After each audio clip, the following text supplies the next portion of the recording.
Buenos días a todos, otra vez acá los miércoles de charlas de CGMAR. En este caso vamos a escuchar una charla llamada Líquenes como indicadores biológicos del deterioro del ecosistema por contaminantes del aire. Esta charla estará dada por Oscar Papú, del CGMAR, del Centro Mendoza. Oscar Papú es biólogo egresado de la Facultad de Ciencias Exactas y Naturales de la UBA en 1983. En el 2008 se doctoró con un programa de posgrado en biología dependiente de la Universidad Nacional de Cuyo. La tesis fue desarrollada bajo el título de Estudio Paleopalinológico de sedimentitas campanianas, maastrichtianas, formación Loconche, equivalentes laterales de la formación Chabuel y formación Roca del Cretácico Superior, en el sur de Mendoza, Argentina. Bioestratigrafía, paleoambientes, paleoclimas y paleobiogeografía. Entre 1987 y el 2003 formó parte del CONICET como becario. Entre el 2006 y el 2011 trabajó en el Instituto de Ciencias Ambientales de la Universidad Nacional de Cuyo. Sus aportes se relacionaron con los biomonitoreos del aire atmosférico de la zona de Payunia, sur de Mendoza, y en el casco urbano de la ciudad de Malargüe.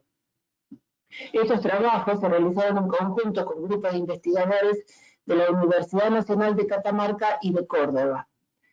Y ingresó al CIGEMAR en el 2011 y se encuentra a cargo del Laboratorio de Extracción Palinológica del Centro Mendoza. Así que, Oscar, ya pasamos a escucharte. Por favor, cierren todos los micrófonos y cualquier pregunta que quieran hacer lo hacen a través del chat. Gracias. Bueno, muchas gracias, Alejandra. Yo voy a apagar la cámara para que no se corte la comunicación, así que me tiene que escuchar más que ver, así que no hay problema. Después, en todo caso, al final la vuelvo a encender. Bueno, esta charla, en realidad, me alentó un poco mi jefe Mario Rosas para darla. Es una, digamos, una metodología de trabajo, una técnica para un poco ver cómo está la salud de los ecosistemas en lugares donde uno podría tener o sospecha de contaminantes. Además, también son datos complementarios muy útiles, o creemos que es así, para grupos de investigadores o líneas de trabajo que se están realizando en el CGMAR. Incluso la charla de la semana pasada, este grupo de investigadores también les podría ser útil este tipo de datos. Bueno, yo me voy a tomar unos minutos para explicar un poco la biología de los líquenes, para comprender un poco más por qué elegimos este tipo de indicadores o estos organismos como indicadores y no otros. Esta foto que ustedes ven acá es en Ushuaia. No es que las rocas estén pintadas y nadie hace daño, sino que son líquenes que se desarrollan cerca de de lugares de la costa, especialmente en el sur de nuestro país. Por empezar, veamos qué es un líquen. Un líquen es una simbiosis o una conjunción de dos organismos. Un micobionte, que es un hongo, que normalmente es un ascomicete, y un fotobionte, que puede ser una alga o una cianobacteria. El hongo le brinda protección a este conjunto, que es una nueva conformación que la llaman líquen, le dan una protección y las algas o cianobacterias provee los alimentos a todo este sistema. Acá a mi izquierda hay un dibujo así artístico, digamos, donde se ve al hongo protegiendo a este grupo de cianobacterias o de algas, donde traen la comida. Entonces, bueno, esto es una interpretación. Pero en la foto acá de la derecha, con esta fotomicrografía, vemos a estos cuerpos, estos cuerpos esféricos, que son las algas o las cianobacterias, y en la parte externa se ven las hifas del hongo que lo está como abrazando. En esta otra, bueno, acá se ve un poco más de detalle en general, cómo es el sistema entre estos dos organismos que se funden en uno y que le dan una nueva denominación.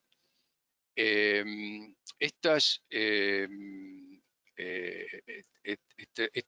simbiontes son eh, eh, cuando cuando tanto el hongo como las algas se unen, son tan importantes y tan fuertes íntimamente que tiene características diferentes de uno y de otro, es decir, del hongo y de las algas. Y dan un organismo donde pueden subsistir o vivir en lugares donde ni uno ni otro podría vivir solo.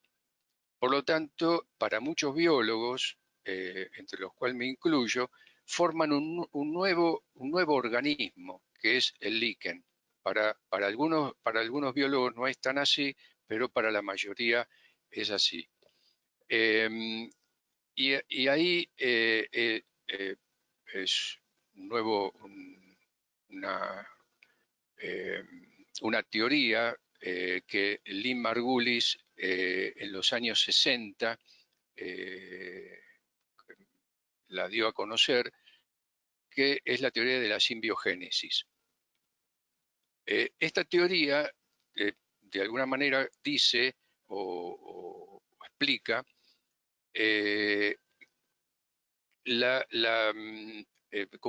como si fuera un motor en la evolución, ¿vale? Es decir, que la creación, entre comillas, de nuevas especies a partir de la simbiosis. Esta es una teoría que lo formuló esta mujer en los años 60 y realmente, y en este caso me permito hacer un breve homenaje, un homenaje a esta mujer, porque una mujer muy valiente y luchadora en ese tiempo, que fue un poco descalificada, bloqueada, insultada y degradada por el establishment de los científicos de ese momento, que eran mayormente los neodarwinistas, ¿no?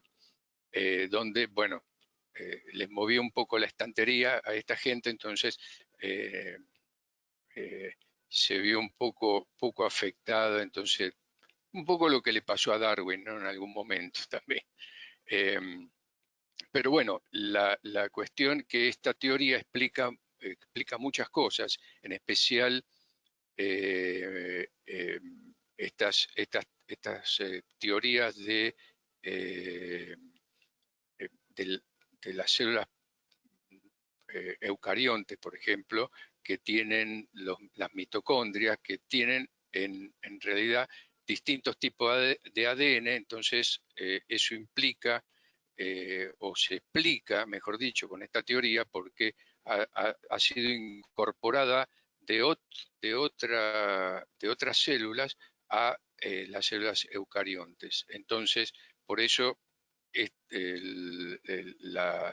estas mitocondrias tienen distinto ADN que el contenido nuclear de esas células. Entonces, son como organismos que estaban en otro lado y fueron incorporadas a las células nuevas. Un poco lo que pasa con los líquenes. Bueno, para quien quiera leer un poco más de la simbiogénesis y todo esto, esto es un libro de ella, después de 30 años casi de investigación, que se llama Captando Genomas, una teoría sobre el origen de las especies.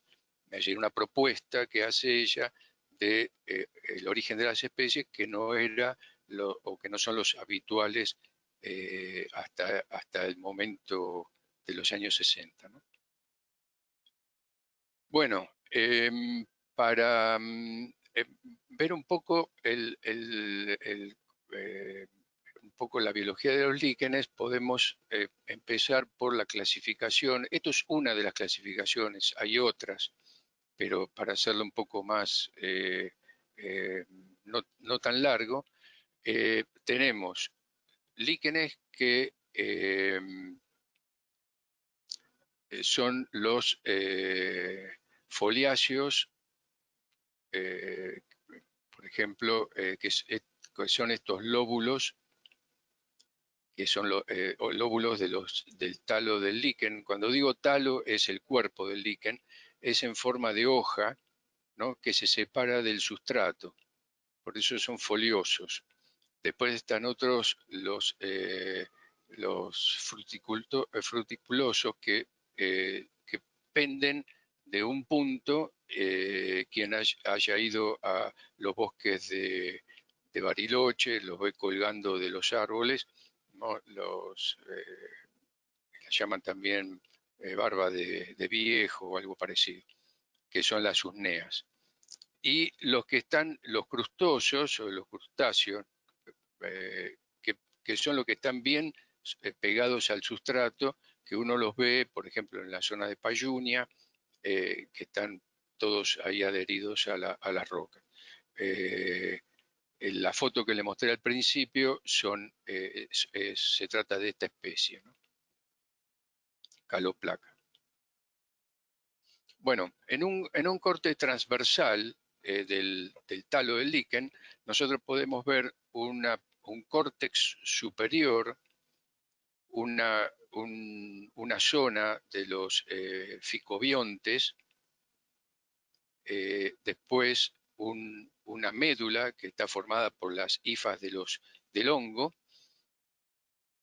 y un córtex inferior. Y también tiene unas especies de llamadas ricinas, que son estructuras para sujetarse al sustrato.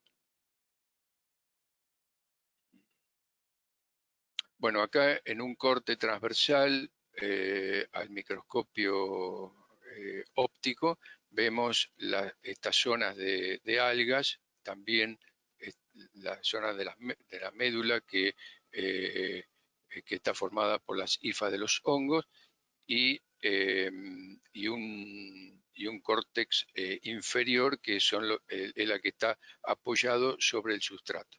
Acá no vemos otra vez la hilera de algas porque están sobre el sustrato y en ese lugar no llega la luz solar, por eso no hay desarrollo de algas en ese punto.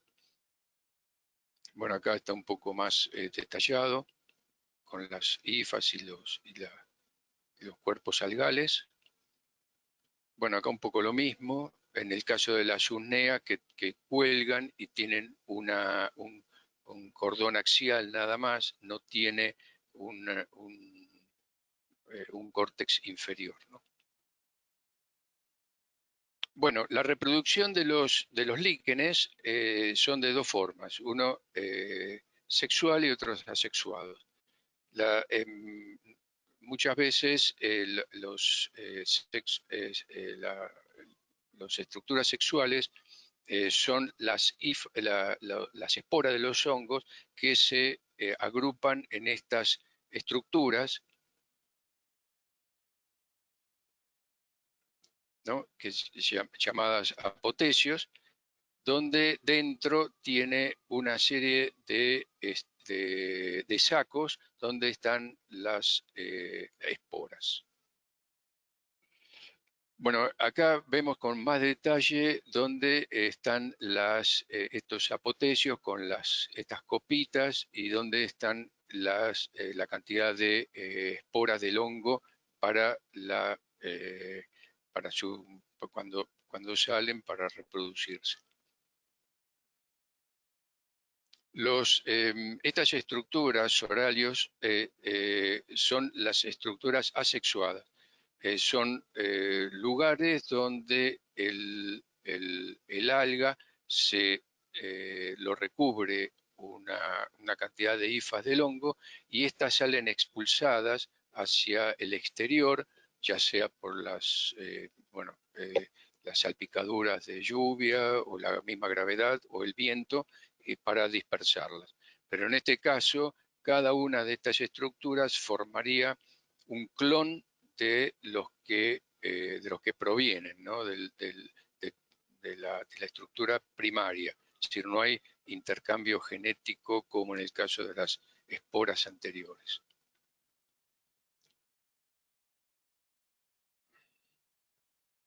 Pucha. Bueno, otra importancia de estas estructuras es que no poseen una cobertura o una cutícula cerosa como tienen, por ejemplo, las hojas de las plantas vasculares superiores, ¿no? Que es una cobertura donde impide o es impermeable a la parte externa. Es decir, el talo del líquen está expuesto en un 100% a los polutantes del ambiente y de todo lo que es la parte externa. Tampoco tiene estomas donde se hace intercambio. En el caso de las hojas hay pequeñas estructuras que se llaman estomas donde hacen intercambio pero en lugares puntuales. Acá en el líquen el intercambio gaseoso lo hace en toda la superficie del organismo. No posee raíces, por lo tanto el agua y todo lo que es nutrientes lo toman de la atmósfera.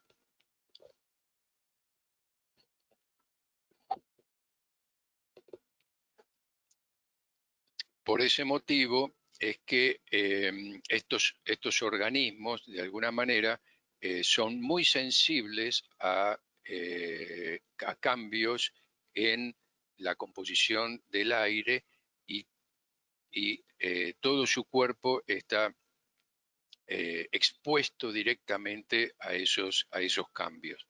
Al no tener raíces, entonces, como todos los nutrientes y todo el agua que necesitan lo toman de la atmósfera, es que se usa como indicadores del aire y no de otros del sustrato que puede ser agua o el mismo suelo. Bueno, algunas ventajas de los líquenes como bioindicadores.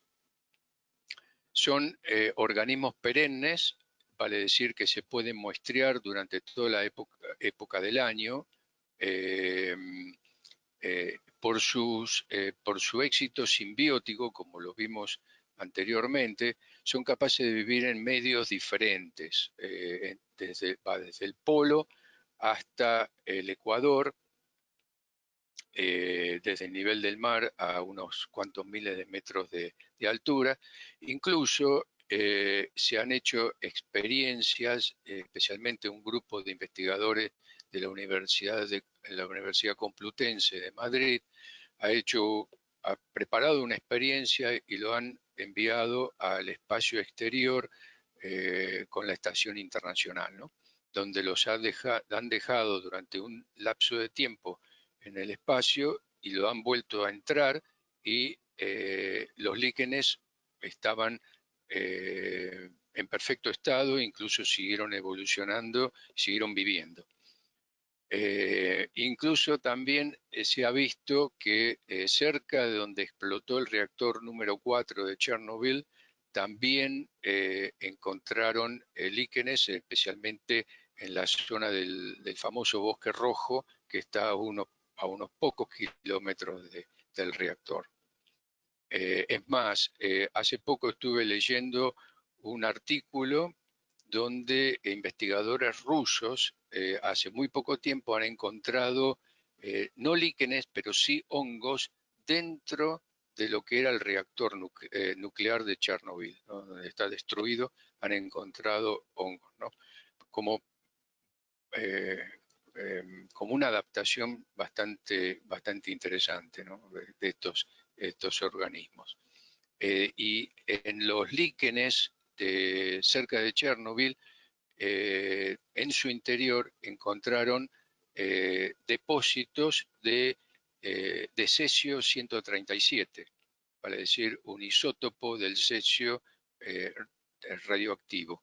Vale decir que también son captadores de elementos de la atmósfera, además de otros componentes normales, ¿no? Como nutrientes de la atmósfera. Bueno, al ser de naturaleza simbiótica, cualquier de los simbiontes, es decir, cualquiera, tanto el alga como el hongo, si son afectados, se ve afectado el resto del organismo. Son relativamente longevos y tienen un metabolismo muy bajo, por lo que de alguna manera pueden permanecer durante mucho tiempo expuestos al elemento nocivo sin morir. Entonces, esto permite de alguna manera que su fisiología siga actuando en relación con este elemento nocivo para ellos. Entonces, podemos seguirlo en el transcurso de varios meses hasta que no pueda sobrevivir más. Pero eso, de alguna manera, nos da un aspecto crónico del ambiente y no puntual, ¿no? Porque si entraría en contacto con un elemento nocivo y dejaría de existir, no vive más, no podríamos seguir su evolución, ¿no? Hay otros organismos que mueren inmediatamente cuando hay algún problema en el ambiente, como vimos en una charla hace bastante sobre los bosques estos que se están sumergidos en el lago Traful. Apenas estos árboles se le inunda el sistema radicular, mueren de un día para otro prácticamente. Estos no, estos continúan viviendo a pesar de que están en contacto con estos elementos nocivos.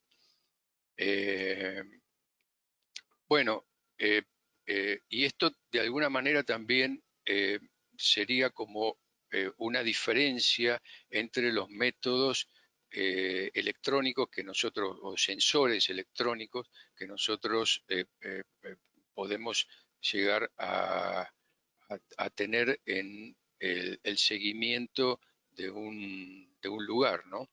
Estos sensores nos dan un número, pero estos organismos, de acuerdo a la sinergia de estos organismos, podemos ver un poco cuál es la afección que tiene estos elementos nocivos en la estructura biológica.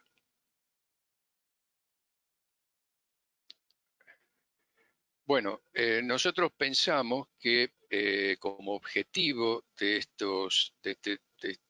esta propuesta es tratar de incorporar a los líquenes como biomonitores en líneas de investigación o líneas de trabajo del SEGEMAR que requieran algún tipo de evaluación ambiental.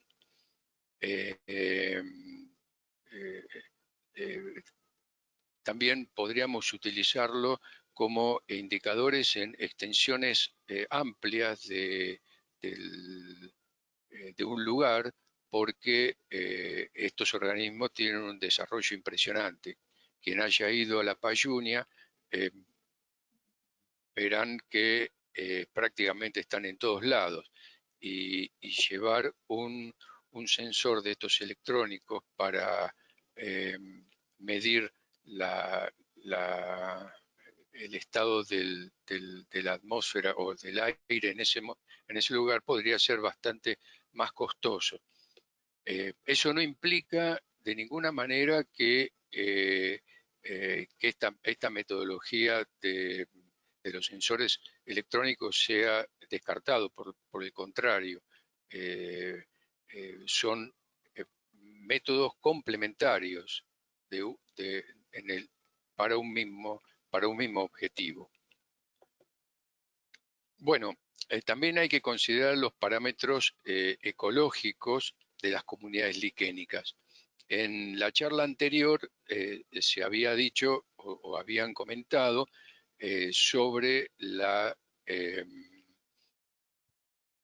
eh, de alguna manera, que estas comunidades pueden ir cambiando si las condiciones ambientales cambian. Después lo vamos a ver un poco más adelante. Entonces, las condiciones o los parámetros ecológicos para estudiar las comunidades líquenicas también son importantes. Analizar el contenido de los elementos de los talos, bueno, por análisis multielementales, si todo lo que pudo haber captado de la atmósfera estos organismos, metales pesados o cualquier otro elemento de interés que uno tenga. Y cuantificar biomarcadores que determinan el estrés de el lugar donde se encuentra, que es las clorofilas, feofitinas, malondialdehído, MDA, y proteínas solubles. Esto todo para obtener un índice de polución que nos puede llegar a estar indicando cómo está el sistema biológico, si hay deterioro o no del lugar. La hipótesis que nosotros manejamos o podemos decir es que la presencia de cualquier elemento anómalo que deteriora la capacidad fisiológica de los líquenes se verán reflejados en la habitabilidad de la zona, ¿no? En cuestión. Bueno, metodología de trabajo. ¿Cómo se maneja esto? Habíamos dicho, los parámetros psicológicos son importantes porque cualquier modificación en la composición específica de la comunidad liquénica, podemos estar sospechando que puede haber algún cambio en el ecosistema en general, que muchas veces es bastante complicado o difícil de percibir con los métodos convencionales. Hay que medir la riqueza específica, por supuesto. En la charla de la semana pasada también se explicó un poco esto, ¿no? Índice de llano y todo eso. Y una de las cosas importantes es cuantificar las especies dominantes. ¿Por qué es importante las especies dominantes? Porque a pesar de que los líquenes tienen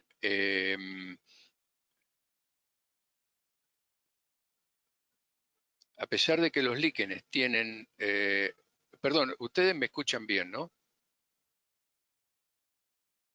Sí, Oscar, o por lo menos yo te escucho bien. Bueno, no, está bien. Lo que pasa es que acá tengo una Sí, serie sí, de se cosas que escucha. no... Bueno, gracias. ¿Por qué es importante las especies dominantes? A pesar de que los líquenes tienen una amplia o se adaptan muy bien al ambiente, como hemos visto, ¿no?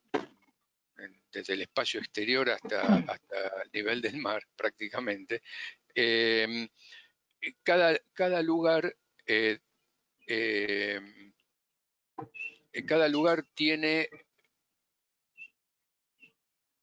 condiciones diferentes y hace que determinadas especies se desarrollen más que otras. Por ejemplo, en las islas Shetland del Sur, las especies dominantes de líquenes son totalmente diferentes a las especies dominantes que puede existir en la selva de Costa Rica, por ejemplo.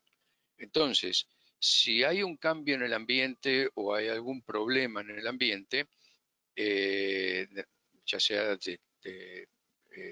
químico o físico, se van a ver inmediatamente reflejadas en las especies dominantes porque estas van a empezar a decrecer y van a empezar a sustituirse por otras.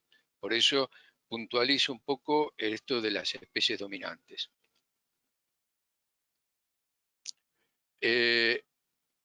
Otras cosas que se miden,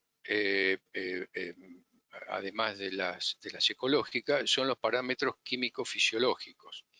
La cuantificación de los pigmentos, clorofila, feofitina, es importante porque nos muestra un poco si hay complicaciones en el ambiente, una degradación de la clorofila. Y muchas veces nosotros no lo vemos inmediatamente, o por lo menos no lo vemos en la parte física de la planta, si esto está ocurriendo hasta que no hacemos el análisis de si la clorofila va decreciendo y aumentando las feofitinas o está todo bien. Nosotros podemos, para dar un ejemplo, vemos a una persona que está físicamente bien, pero resulta que sus análisis, cuando le van a hacer un análisis, tiene un colesterol impresionante. Entonces, antes que se le empiece a tapar las arterias, se les da unas pastillas para bajar el tenor de colesterol. Bueno, en el caso de las plantas nosotros podemos ver que están siempre verdes, pero cuando hacemos los análisis vemos que la clorofila está disminuyendo y convirtiéndose en feofitina. La clorofila tiene una estructura, es una molécula que tiene una estructura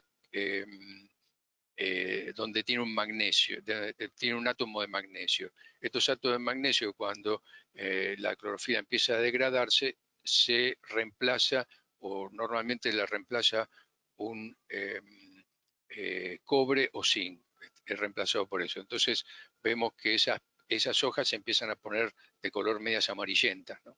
Es cuando vemos, por ejemplo, en la heladera de nuestras casas, cuando compramos una verdura y nos olvidamos de la verdura y cuando la vamos a sacar, antes estaban verdes y ahora están medias amarillas. Se ha degradado el pigmento, la clorofila. La cuantificación de proteínas solubles son muy útiles para medir el grado de estrés también en estos organismos. La cuantificación de malondialdehído también, porque es un producto de oxidación de las membranas biológicas, normalmente generados por contaminantes derivados del dióxido de azufre o también dióxidos de nitrógeno. Como anteriormente, si nosotros no hacemos estos análisis, difícilmente lo podemos observar directamente de la planta en forma física, ¿no? Viéndola nada más. Bueno, y como bioacumuladores también son organismos interesantes porque bioacumulan elementos de la atmósfera y estos se pueden cuantificar con alguna técnica de activación neutrónica o espectrofotometría de masa con plasma. Bueno, depende de lo que uno tenga en el momento.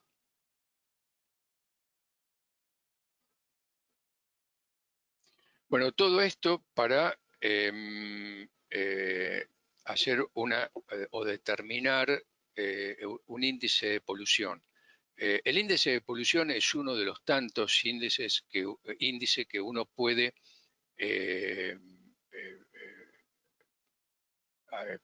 proponer. Hay otros, pero bueno, podemos elegir uno. Y es una fórmula bastante sencilla de feofitinas.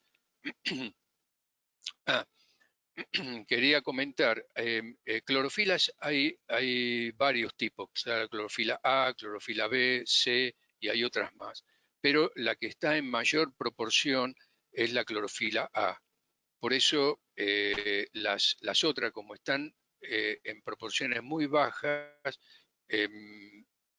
si uno quiere hacer un análisis muy detallado, lo puede hacer, pero solamente con la clorofila A es más que suficiente. Entonces, la fórmula es feofitina A sobre clorofila A más la cantidad de azufre, elegimos un elemento, ¿no? La cantidad de azufre de un líquen en un lugar determinado que nosotros queremos hacer el análisis y en realidad primero tenía que haber comentado esto, que todo estas se hacen todas comparaciones con un líquen que proviene de una zona que sabemos que no tiene ninguna afectación, que es una zona libre de contaminantes. Entonces, este índice B corresponde a aquellas zonas donde la zona es de contaminación cero. Entonces lo estamos comparando con eso, ¿no? Y T es el punto donde nosotros queremos muestrear. Bueno, en definitiva, esta fórmula nos da un índice de polución que es comparable con otros lugares y nosotros podemos hacer o podemos interpretar de acuerdo a este índice cómo está la salud o el estrés de esos ecosistemas comparándolo con un lugar donde no existe contaminación o nosotros pensamos que no existe o con mínima contaminación. Bueno, en realidad un poco quería indicar esto, que esta metodología de ninguna manera trata de reemplazar al método convencional, simplemente es complementario para obtener parámetros diferentes a los métodos convencionales y así poder aumentar la información del lugar. Y al aumentar la información del lugar podemos llegar a una mejor interpretación de la zona. Bueno, la sinergia biológica nos puede proporcionar alertas tempranas. ¿Qué significa? Por lo menos para mí, es tratar de adelantarnos en el tiempo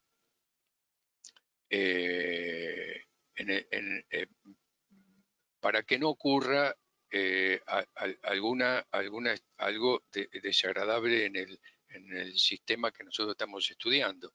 Vuelvo a repetir, es como a la persona que se le hace un análisis de sangre y se le detecta colesterol. Bueno, tempranamente se le da una serie de medicamentos para que no siga causándole algún problema este elemento en el organismo. Bueno, acá pasa lo mismo. Nosotros podemos detectar tempranamente un problema que visualmente no lo estamos viendo y podemos investigar de dónde puede provenir este problema para controlarlo o minimizar sus efectos. El efecto en el ambiente, me refiero. Bueno,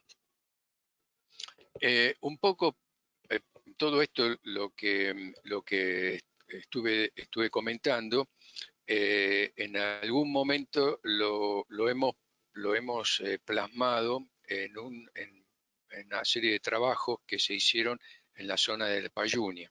Esto es el Cerro Fortunoso, y cada uno de estos puntitos blancos son los pozos petroleros que hay ahí en la zona.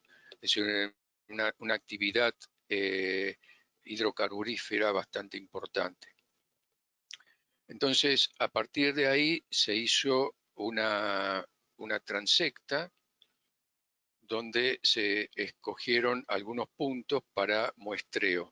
En este trabajo lo que se hizo fue eh, eh, eh, determinar parámetros ecológicos, eh, como había dicho anteriormente, eh, ver la cantidad de especies, la riqueza específica en cada uno de ellos, y el S4 lo tomamos como un índice de un lugar donde no hay o hay menos contaminación que en estos lugares. Esto fue el resultado de esto fue una tesina que se presentó en la Universidad Nacional de Córdoba, una bióloga, y trabajó sobre esto. Los resultados están en unos trabajos, una serie de trabajos. Yo creo que a Graciela le enviamos, a través de Mario, le envió un escrito que es de la charla esta, con una lista de bibliografía. Bueno, dentro de esa lista de bibliografía está estos trabajos de Lucrecia Estigarriba hizo este trabajo, llegando a una serie de datos que, bueno, lo pueden ver en ese escrito. Bueno, acá esto es zona de la Payunia, y en algunos de los puntos estos que les mostré en la anterior diapositiva, donde en estos afloramientos rocosos se hace la colección de los líquenes y las determinaciones de las distintas especies, para después hacer las comparaciones entre distintos lugares. Una cosa de la que no le comenté, que muchas veces en los cascos urbanos o en determinadas zonas, a pesar de que los líquenes están en todos lados, en algunos lados no se desarrollan. Es el caso del casco urbano de Malargüe, donde hicimos un estudio sobre la calidad de aire en ese momento, y para ello trajimos líquenes de otros lugares donde pensamos que no hay contaminación, y los colgamos en varios lugares de la ciudad, ¿no? Bueno, para los que conozcan la ciudad de Malargüe, este es el reloj que está casi en el centro de la ciudad, donde también, con ayuda del municipio, colgamos estas bolsitas con líquenes. Las bolsas, ni más ni menos, son estas bolsas de tela de tul, las que se usan para cubrir las cunas de los bebés, para que no les piquen los mosquitos. Eh, se hace una bolsa con líquenes adentro, donde pueda intercambiar aire, y se cuelgan por un periodo de más o menos 3 meses aproximadamente, y después se hace todos los análisis que anteriormente había comentado. Eh, Clorofila, fiofitinas, malondialdehído, y etcétera. Normalmente este tipo de trabajo se hace durante todo el año, y las bolsas se van colgando y descolgando cada 3 meses. más o menos teniendo en cuenta el cambio de estacionalidad del año. Esto también es un trabajo que se hizo y también está en esa lista bibliográfica que yo le había mandado que le mandamos a Graciela. Si no la tiene, yo las puedo volver a enviar, no hay ningún problema. Por último, hace un año y algo, un grupo de investigadores del Centro Atómico Constituyentes de la Comisión Nacional de Energía Atómica me contactó para que lo asesorara, perdón,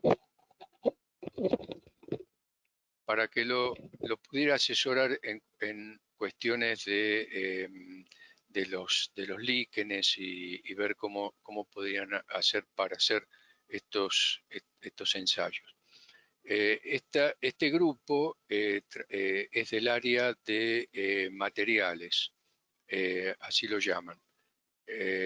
Su técnica que usan en el laboratorio son para muestras totalmente inorgánicas, porque ellos lo que hacen es analizar aleaciones o estructuras de cemento, creo que se llama cemento, no sé, que son donde donde va confinado el reactor. Entonces hacen una serie de ensayos para ver cómo está esa estructura. Por eso le dicen área de materiales, algo así. Pero en realidad lo que querían era un poco ampliar el área área de sus conocimientos y ver si esa técnica que estaban empleando podía servir para organismos biológicos. Las diapositivas que yo les mostré anteriormente, casi al principio, sobre el corte transversal de los talos, eran cortes con micrótomos, que se hace una serie de cortes y después se ve a través del microscopio electrónico, el microscopio óptico, las estructuras internas. Bueno, en este caso no es un corte, sino es un pulido. Toman la muestra, la incluyen en resina y lo pulen. Y como resultados me compartieron ellos esto, que es muy interesante porque aquí vemos exactamente lo mismo que lo que veíamos anteriormente. Un córtex superior, una fila o un área de los ficobiontes, después la médula con las hifas de los hongos y la parte inferior o el córtex inferior. ¿Cuál es la ventaja de esta técnica? Bueno, que hacer un corte con micrótomo llevaría mucho tiempo, o llevaría un tiempo bastante importante, mientras que esta técnica, y vemos exactamente lo mismo, eh, eh, en un mismo taco y de pulido se pueden hacer como 5 al mismo tiempo. Vale decir que si uno de una comisión o de una salida del campo eh, vuelve con 200 muestras, cortar 200 muestras con un micrótomo nos podría llevar un tiempo bastante importante. Mientras que esta técnica que ellos están desarrollando, porque todavía no la terminan, están desarrollándola y poniéndola a punto, esas 200 muestras podrían estar listas en muy poco tiempo. Y la otra cosa importante o interesante de esto es que esta microfotografía de acá abajo, la parte inferior, está es el microscopio electrónico de barrido, que ellos tienen como una sonda para determinar elementos dentro en este caso, del talo liquénico. Y los resultados obtenidos es este tipo de gráfico, donde vemos acá en las X la energía, kiloelectrovolt, y en las Y estamos viendo la concentración de los elementos. Cuanto más energía, es decir, cuanto más pesado es el átomo, más energía se requiere. Por lo tanto, acá estamos con los átomos más livianos y hacia la derecha los átomos más pesados. Esto es un ejemplo. Acá esto es oxígeno o carbono. Creo que carbono, oxígeno, magnesio, aluminio, sílice, cloro, calcio, potasio, calcio y acá hierro. A ver, esto es una técnica que es interesante en el sentido de que es como los testeos rápidos, ¿no? Que ahora está de moda. Nosotros traemos 200 muestras o 300 muestras del campo y tal vez nos interesan algunas. Entonces, con este sistema podemos, de las 200, obtener 10 que nos interesan. Entonces, con esas 10 sí hacemos un análisis mucho más minucioso de la muestra. Y las otras, bueno, las podemos descartar o no. Esto lo traigo a colación como una metodología más de los trabajos. Bueno, y por último, una foto curiosa de esta araña, que bueno, Pandercetis gracilis la llaman, se desarrolla en el norte de Australia, sobre los árboles. Acá vemos que sobre este árbol hay estas de color turquesa, son líquenes. Y los líquenes se adaptan al ambiente y este arácnido o artrópodo se adapta también al lugar donde viven. Entonces, fíjense ustedes cómo es como un camuflaje de la estructura o de lo que está atrás en la araña. Vale decir que en toda la naturaleza hay adaptaciones y adaptaciones, es decir, un organismo se adapta al ambiente y otro que está sobre ese organismo se adapta a ese y así sucesivamente, ¿no?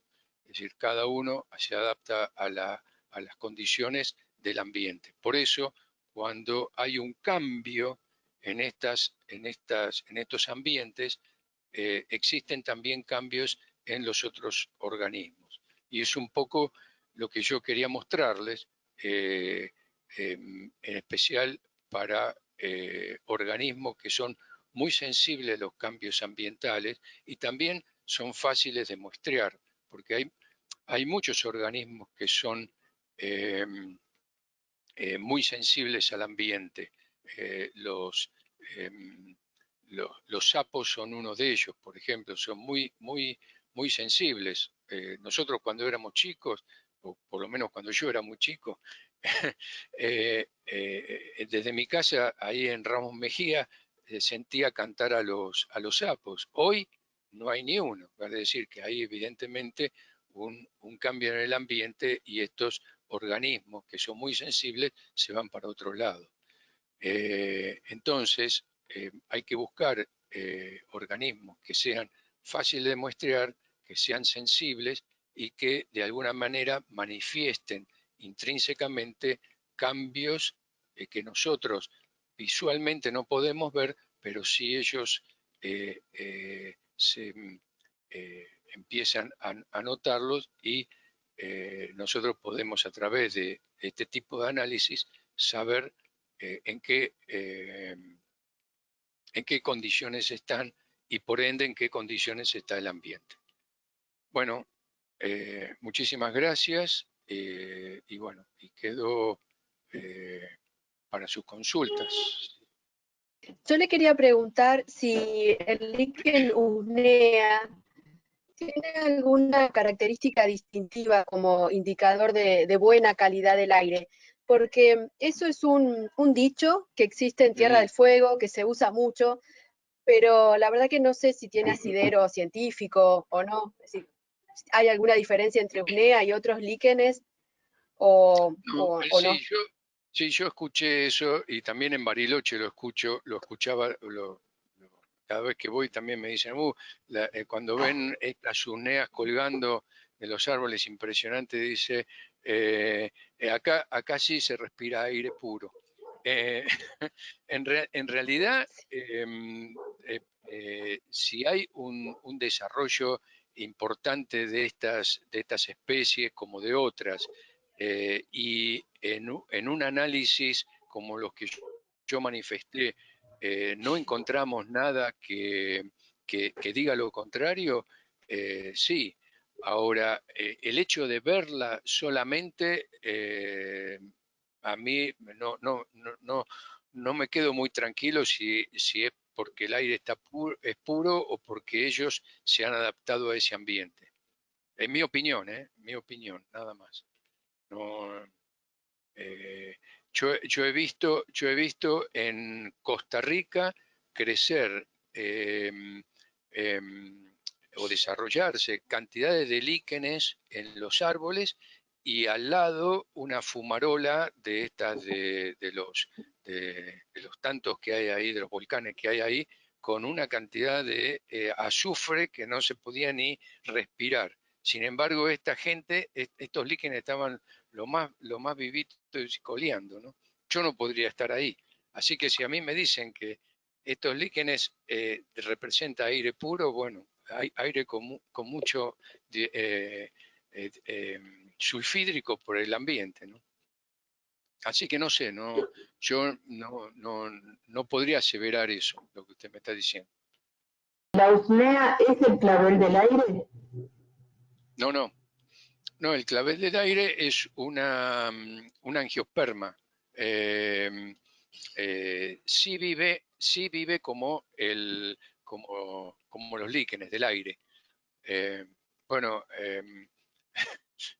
iba a decir un chiste, pero mejor no lo digo. Eh, eh, no, es una angiosperma, incluso se ve flores y eso, ¿no? En este caso no. Pero también, en el caso del clavel del aire, todos sus nutrientes los toma de la atmósfera, no hay a no ser que hay algunas especies que sí, que se empiezan a hacer medias parasitarias de algunos árboles, pero no conozco mucho el tema. Pero no es lo mismo. El usnea es un líquen y el clavel del aire es una angiosperma. ¿Se pueden detectar limitantes de PM10, diferenciar en la proveniencia de particulado proveniente de cenizas volcánicas o incendios para monitoreo de calidad del aire?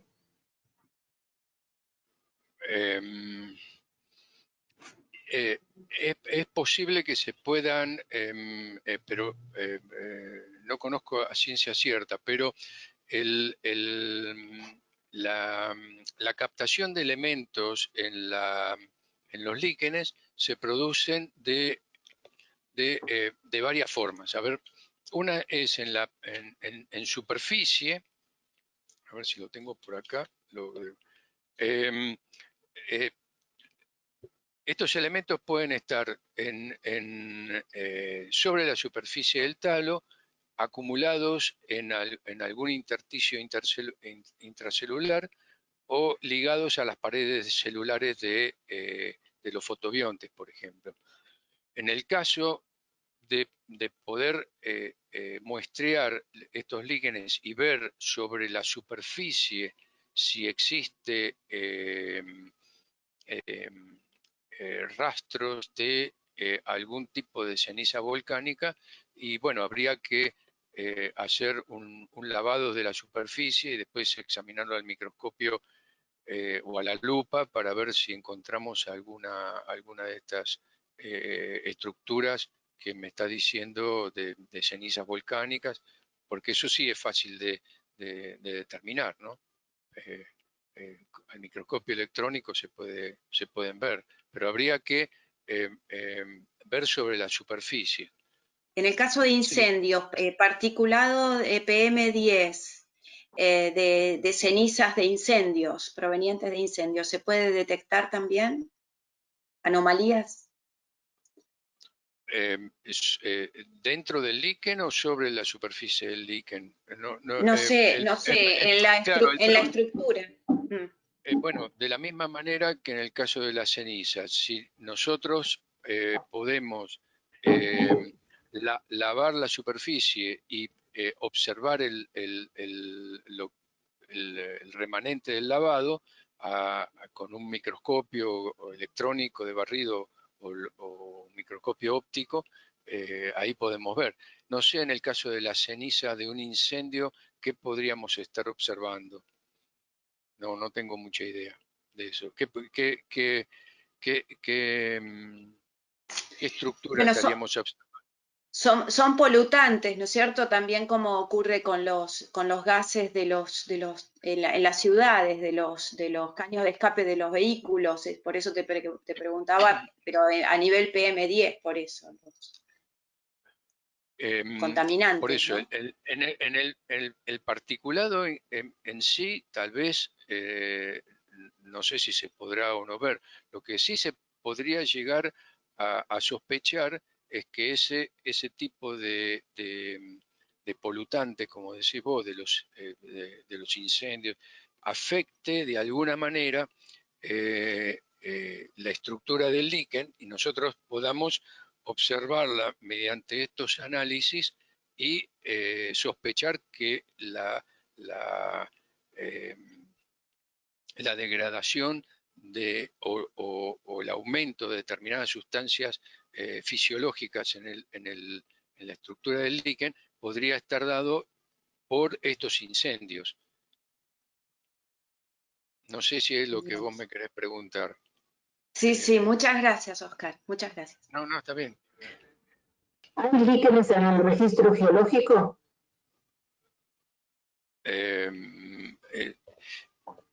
Yo creo que algo leí de eso, pero no lo recuerdo. No sé si hay, es decir, como registro. Me parece haber leído algo. En todo caso, voy a indagar un poco más y se lo voy a pasar. No recuerdo bien del tema del registro geológico. El aluminio que presenta el talo liquénico, fue incorporado por el líquen en forma externa a través del aire. Es muy probable que sí. A ver, el tema es que yo particularmente no intervine en el estudio de esto. Esto me lo han pasado este grupo de gente de la Comisión Nacional de Energía Atómica y yo lo único que he hecho es presentarlo para mostrar el potencial que puede tener. Pero es muy probable que el aluminio haya sido transportado por el aire. Lo que sí me manifestaron que le llamó la atención, por eso creo que me pasaron este espectro, le llamó la atención el aluminio, haber encontrado aluminio en este espectro. Porque, a ver, hay otros, a ver si puedo pasarlo de nuevo para atrás.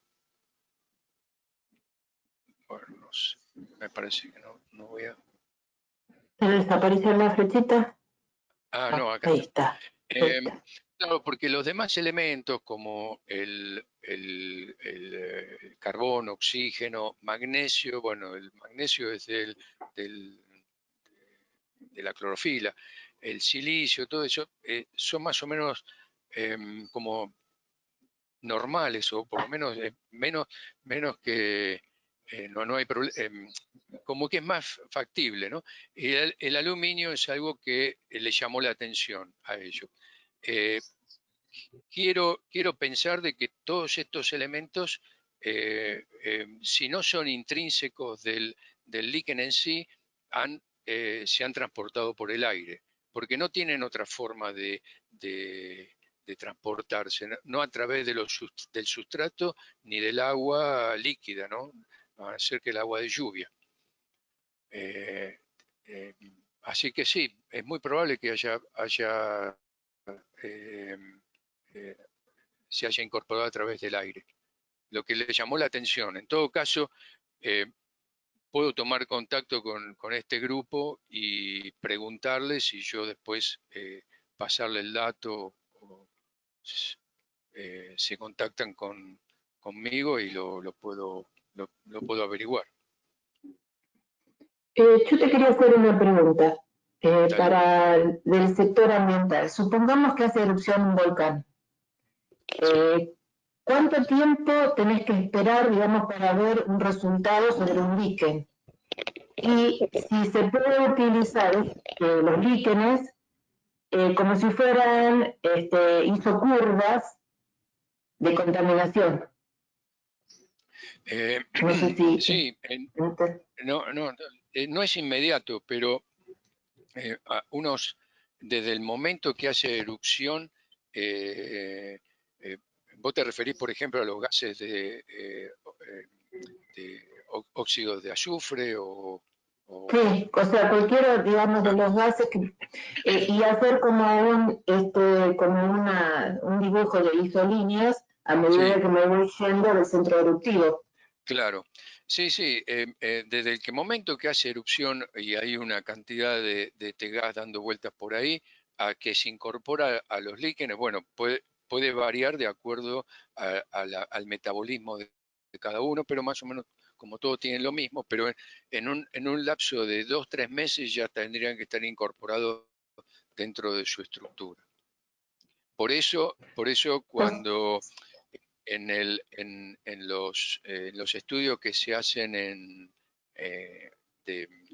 los cascos urbanos, que uno cuelga líquenes, uno los cuelga, lo dejan 3 meses y los saca, vuelve a colgar otros y así, ¿no?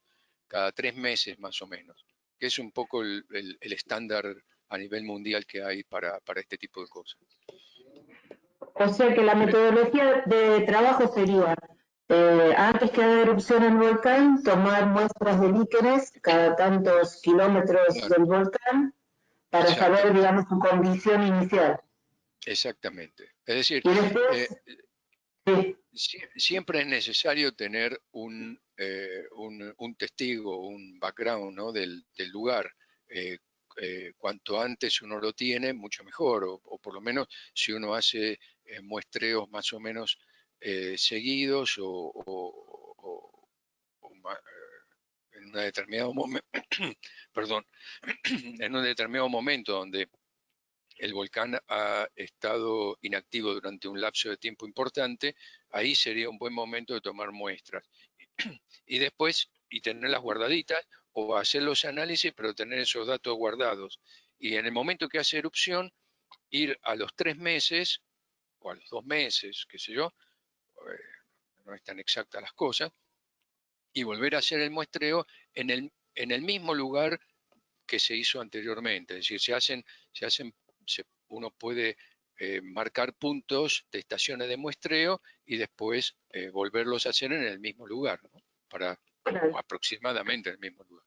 Y después compararlos, sí, por supuesto. Pero esa metodología, digamos, es bastante accesible en cuanto al hacerla y también en cuanto al costo, ¿no? No sé bien yo si es algo costoso o no. No, costoso es ir a buscar las muestras y traerlas y llevarlas al laboratorio. Lo que yo no sé, y tendría que haberlo indagado un poco antes de la charla, es ver si en la actualidad en los laboratorios del CGMAR hay áreas donde puedan hacer estos estudios. Yo lo desconozco, no sé. O adecuar algún laboratorio para hacer análisis este tipo orgánico, ¿no? De Claro, clorofilas. sí, sí. Sí, Y si hay- gracias. Marina Serrano dice, perdón, si me decías, Oscar. No. Ah, está bien. Marina Serrano dice, ¿podría explicar el método de recolección y qué métodos utiliza sobre el líquen? Y su método de conservación y cuánta durabilidad tiene el líquen. como muestra. Como Sí, muestra del supongo líquen. que, sí, supongo No, que es bueno, como muestra. la recolección es muy sencilla porque uno tiene que, a veces en el campo es difícil, todo depende del tipo de líquen, ¿no?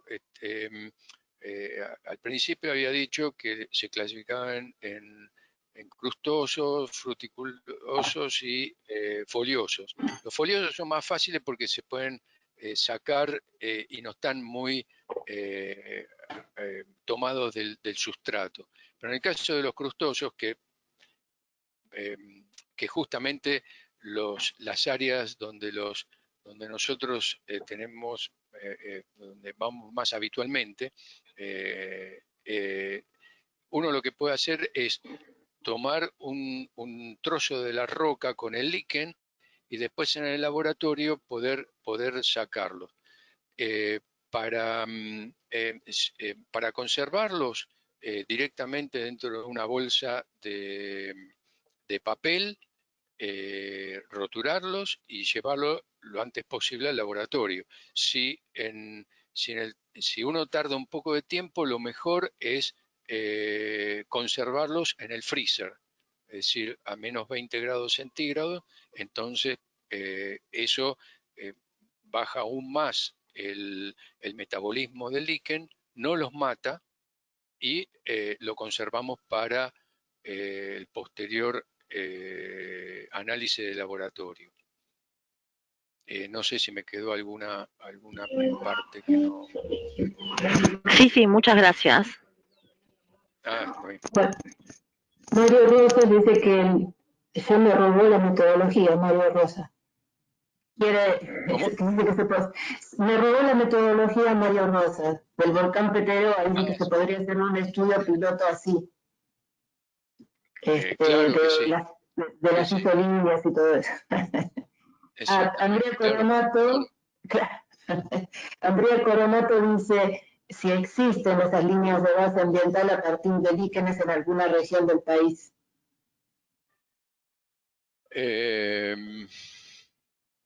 Y debe existir, yo honestamente no sé. Sé que se hizo muchos trasplantes de líquenes a zonas conflictivas, ¿no? Conflictivas en el sentido de que para analizar si hay contaminantes o esos contaminantes qué efectos tienen sobre las estructuras vivas. Porque a ver, dentro de lo que atañe al SIGEMAR, en zonas donde hay laboreos pues, de minas, también son importantes, porque uno puede tener en un lugar que se empiece a hacer el trabajo minero y anteriormente uno puede tener una base, la base de, como es de background, y después cuando comienza el laboreo poder seguir con el muestreo. Ahora, si hay base cero en algún lugar de la Argentina o del mundo con líquenes, supuestamente debe haber. Yo honestamente no conozco, ¿no?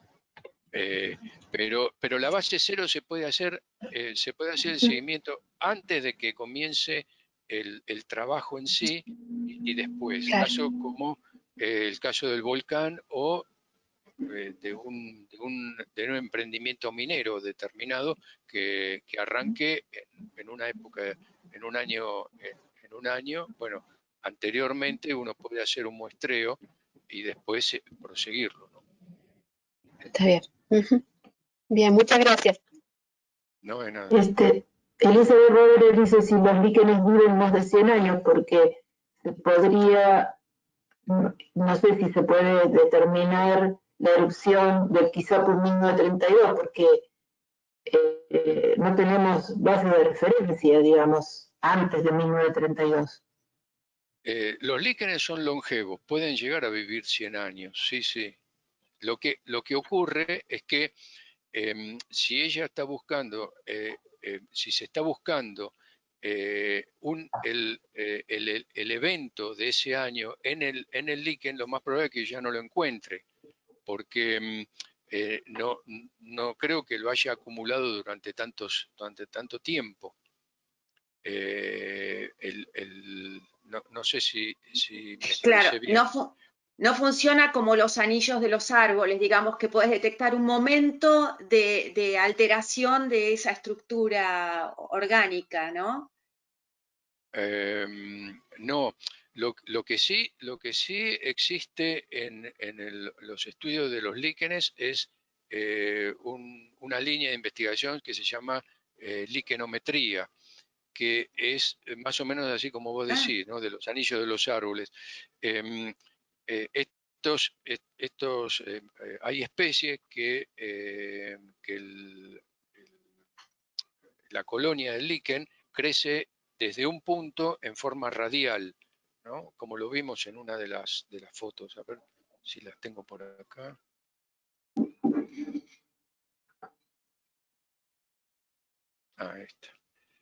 Esta que está acá abajo a la derecha.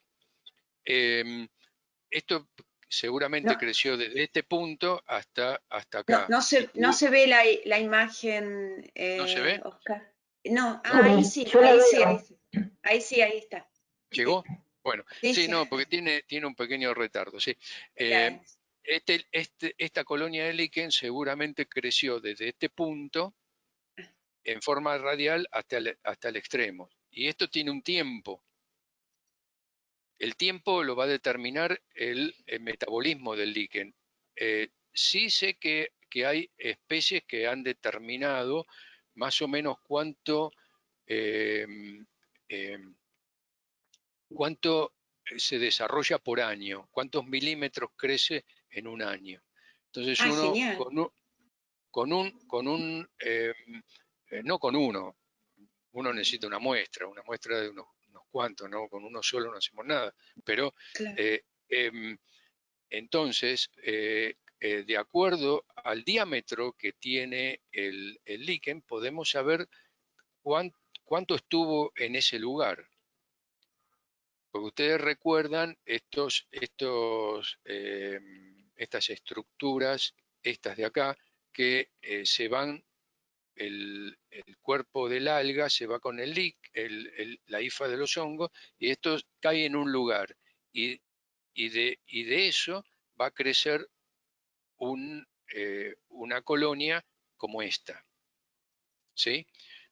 Entonces, si hay un lugar donde hay una remoción del material y hay rocas que se parten, entonces queda esa cara expuesta al aire, esa cara fresca, ¿no? Que recién se partió. Bueno, y cae justo una de estas estructuras liquénicas ahí, estas comienzan a crecer. Entonces uno puede, después de un tiempo, sabiendo cuánto crece por año, saber en qué momento la roca se partió. Y la roca se partió ¿por qué? Y porque hubo un evento en forma coetánea, ¿no? En el momento. No sé si se entiende. Sí, perfecto. Por algún elemento la roca se partió. Bueno, esta quedó expuesta. En ese momento no hay nada. Entonces, cae una cosa de esta, un alga con la hifa del hongo, y empieza a crecer como un líquen. Bueno, si tenemos la suerte de que es algo parecido a esto, podemos saber más o menos cuándo ocurrió ese evento. Más o menos, todo es relativo, ¿no? O sea, más o menos, ¿no? Eso se llama liquenometría. Yo no me meto en eso, nada más que lo digo porque hay gente que lo hace y son expertos en esto. En Bariloche hay una chica que hace de esto. Sí. Gracias. Creo que está trabajando en algo así ¿cómo es?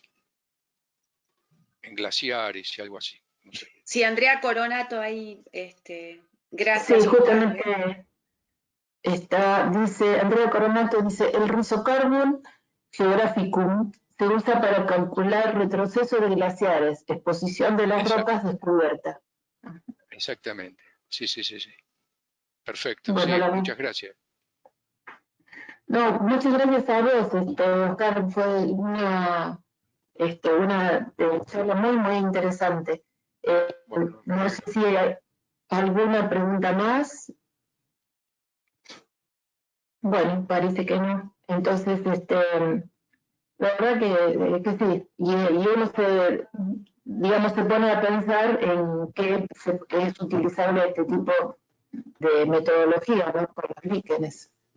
Claro, sí, yo como reflexión final quisiera decir que, a ver, nuestra institución, si uno propone un trabajo de nuestra institución tal vez no tenga una cabida porque es más científico o no es práctico, pero yo esto lo expuse o en realidad fue una decisión entre Mario Rosas y, es decir, todos nosotros, ¿no? Todo el grupo, de exponerlo porque estos estudios sueltos así, tal vez a la institución no esté interesado, pero si hay líneas de trabajo o líneas de investigación que el SEGEMAR está en estos momentos trabajando, esto podría ser una herramienta complementaria. No suplantar a lo que se está haciendo por esto, porque de ninguna manera. Entonces, una herramienta más para traer nuevos datos y poder ratificar o rectificar los datos obtenidos hasta el momento. Eso sería el objetivo de esta charla, ¿no?